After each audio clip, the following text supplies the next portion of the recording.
Kai-chun was having the worst possible day to die, which was saying something since yesterday had involved a particularly aggressive bout of food poisoning from the ship's recycled protein paste. The colony ship Meridian hung in orbit around Kepler-4, for it to be like a metal tumor against the star-drunk sky, and through the observation deck's reinforced viewing port, Kai could see the planet's surface crawling with things that shouldn't exist. Crystalline formations the size of skyscrapers moved across the amber landscape with liquid grace, each one pulsing with bioluminescent patterns that hurt to look at directly. The advanced scouting team had called them dragons before their cum signals went dark. Kai preferred cosmic nightmare fuel, but bureaucracy demanded more scientific terminology. "They're not just killing our people," Captain Rivera said, her voice carrying that particular strain of authority that comes from watching your carefully laid plans turn into expensive confetti.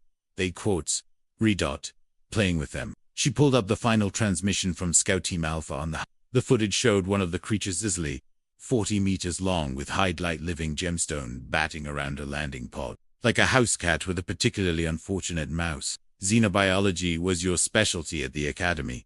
Chun, tell me how we kill them." Kai watched the creature's movements, noting the way its massive head tilted when the pod made noise, how it seemed to lose interest when the screaming stopped. "We don't," he said, immediately regretting the words when Rivera's expression shifted to the kind of look usually reserved for people who suggest using the emergency airlocks as swimming pools. "I mean, Captain, look at the behavioral patterns. That's not predatory hunting, that's play behavior. Destructive play, sure, but the motivation is entirely different. Play behavior."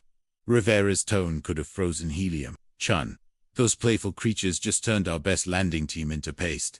I need solutions, not nature documentaries." "But that's exactly my point." Kai pulled up his analysis on his tablet. "Look at the neural activity scans we managed before losing contact. The pattern recognition, the way they respond to stimulus. These aren't apex predators. Really, really large, really dangerous juveniles who've been left alone for God knows how long." The bridge fell silent except for the subtle hum of life support systems. Kai had learned to recognize that particular frequency of human despair during the 18-month journey from Earth. "You're suggesting," Rivera said slowly, "that these 40-meter crystal death machines are essentially cosmic toddlers having tantrums."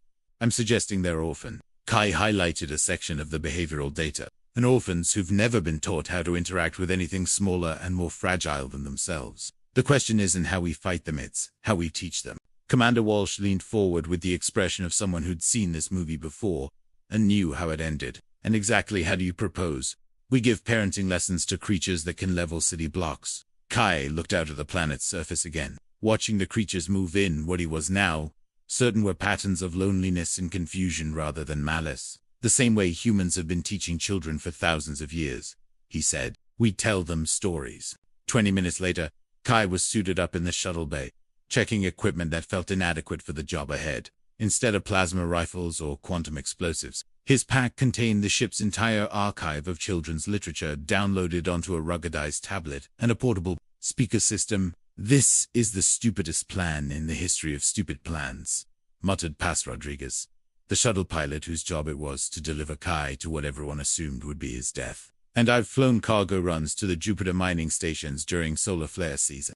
"Look on the bright side," Kai said, settling into the passenger seat. "If this works, we'll have made first contact with an intelligent species. If it doesn't work, at least you'll have a really interesting story to tell at the next pilots' convention." The descent through Kepler-442b's atmosphere was surprisingly smooth. The planet's surface resolved into crystalline formations that caught and refracted the system's twin suns into patterns of light that seemed almost musical.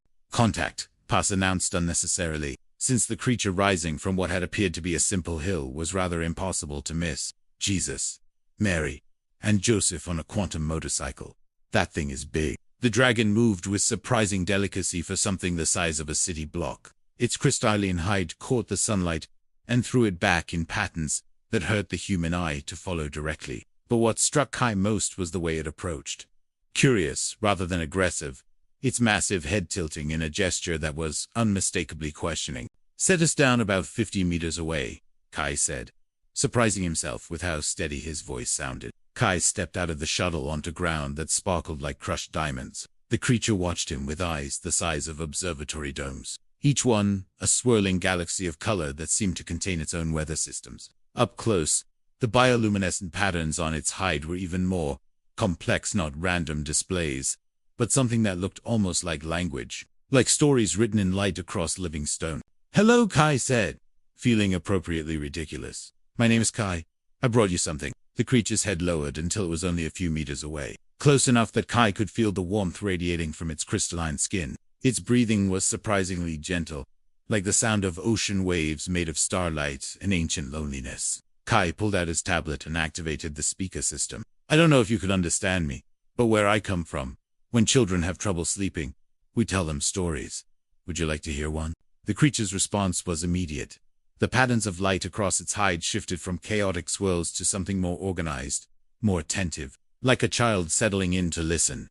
Kai scrolled through the archive and selected something classic. Once upon a time, in a galaxy far, far away, there was a little prince who lived alone, on an asteroid. The effect was immediate. The creature's massive form seemed to relax, the dangerous edge to its movements softening into something almost peaceful. More importantly, other shapes began to emerge from the landscape. What Kai had taken 4 hills, revealing themselves as more dragons, all drawn by the sound of a story being told. By the time he reached the part about the fox and the secret of taming, Kai was surrounded by a dozen creatures, each one listening with the intensity of children who had never heard a bedtime story before.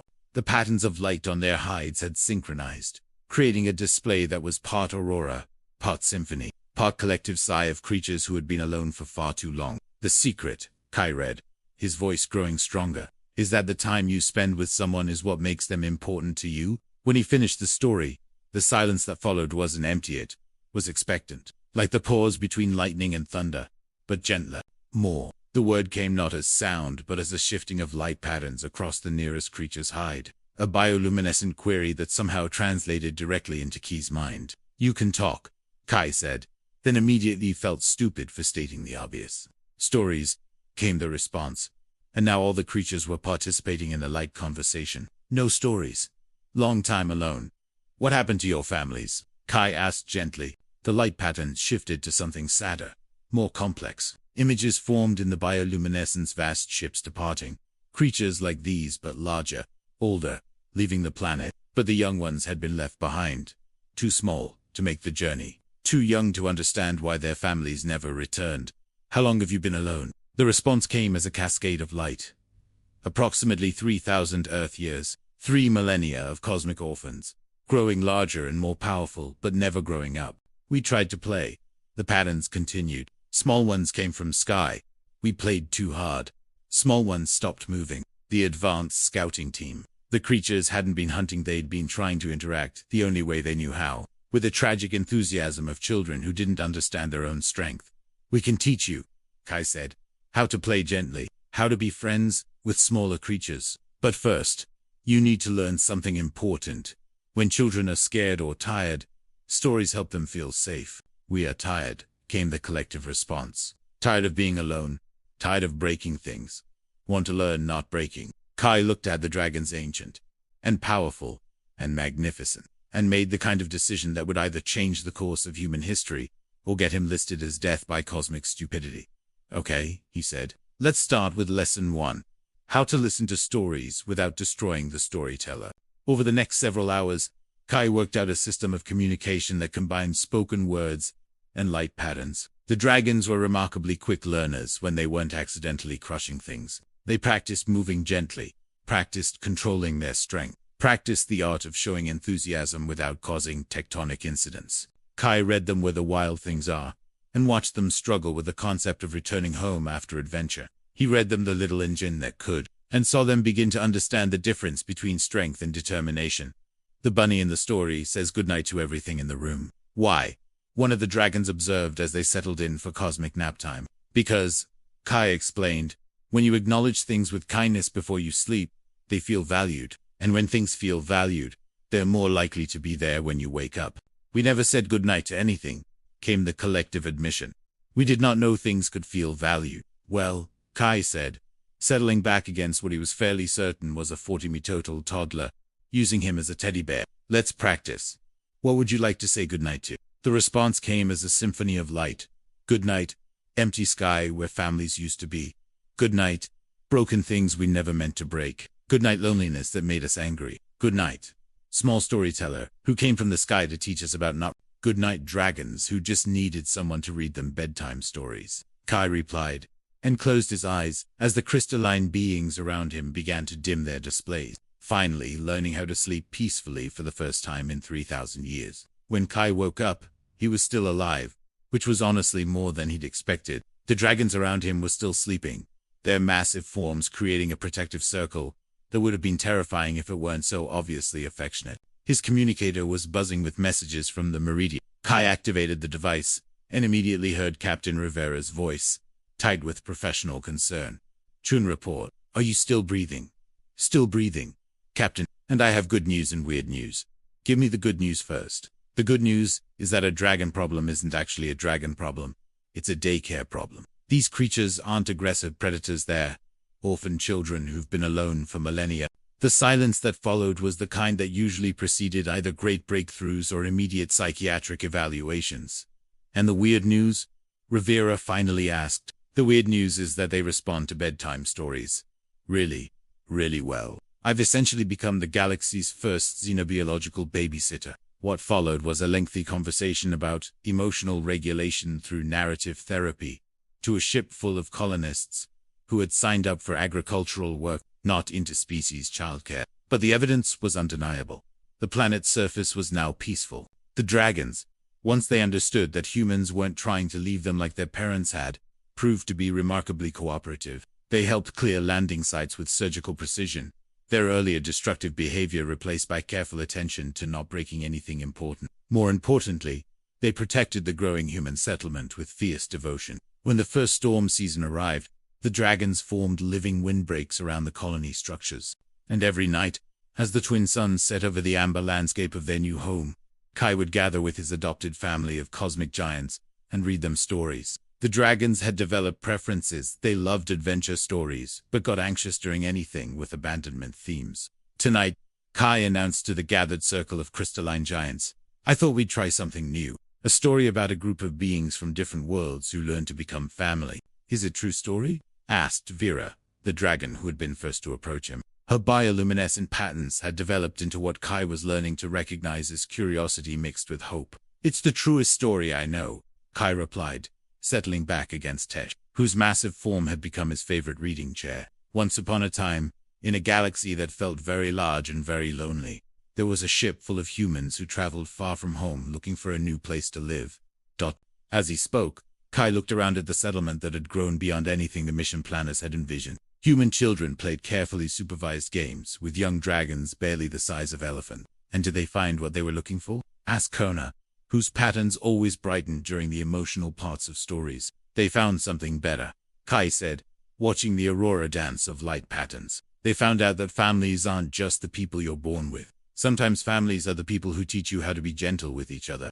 Sometimes families are the people who tell you stories when you're scared. And sometimes families are the people who help you say goodnight to loneliness and hello to belonging. The dragons settled into their sleeping positions, their massive forms creating protective circles around the human buildings, their bioluminescent displays dimming to the soft glow that had become the settlement's natural nighttime lighting. Good night, storyteller, came the collective whisper of light and sound from his adopted family. Good night, dragons, Kai replied, closing his eyes and listening to the harmonic rumble of contented sleeping that had become the colony's most treasured lullaby. Sweet dreams, everyone. And in the amber twilight of humanity's newest home, surrounded by creatures that had once been the galaxy's most feared predators, and were now its most devoted guardians, Kai-chan fell asleep knowing that sometimes the best solutions to impossible problems were the simplest ones. Everyone just needed someone to read them a bedtime story and help them say goodnight to being alone.